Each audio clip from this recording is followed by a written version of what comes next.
मैले मेरो पुरानो आमा र नयाँ आमामा एउटै कुरा फरक पाएँ। के फरक पायो बाबु? मेरी आमा जो हुनुहुन्थ्यो उहाँ एकदम झुटो बोल्नुहुन्थ्यो। झुटी आमा। अनि नयाँ आमा? उहाँ एकदमै साँचो बोल्नुहुन्छ। यो के भन्दैछस् त? जुन आमाले तँलाई 9 महिना गर्भमा राखे, जन्माई, हुर्काई, यत्रो मान्छे बनाई, उसले चाहिँ झुटो बोल्थी? हो बा। यो के भनिरहेछस् त? म जे भनिरहेको छु साँचो भनिरहेको छु। बाबु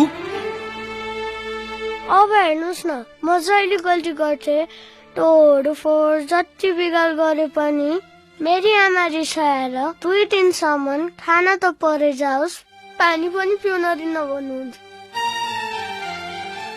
अनि एकैछिनमा छोरोलाई भोक लाग्यो होला भनेर फकाइकिन टन्नै खुवाउनुहुन्थ्यो। अनि नयाँ आमा? नयाँ आमा एकदमै साँचो बोल्नुहुन्छ।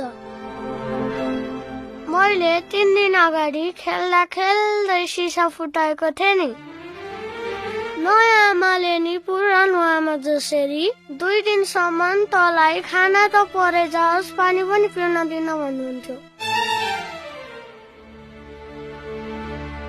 अनि 2 दिनदेखि मैले पानी पनि मुखमा हालेको छैन बा।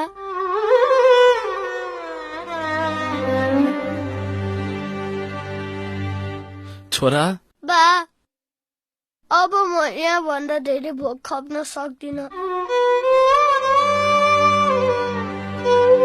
बा, मलाई जसरी भए पनि मेरो झुटो बोल्ने आमा नै ल्याइदिनुहोस्।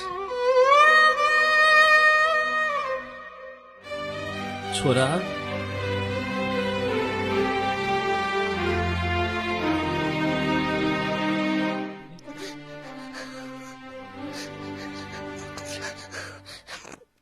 बा, मलाई जसरी भए पनि मेरो झुटी आमा ल्याइदिनुहोस्।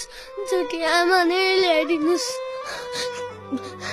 म तिम्रो आमालाई फिर्ता ल्याउन सक्दिनँ बाबु।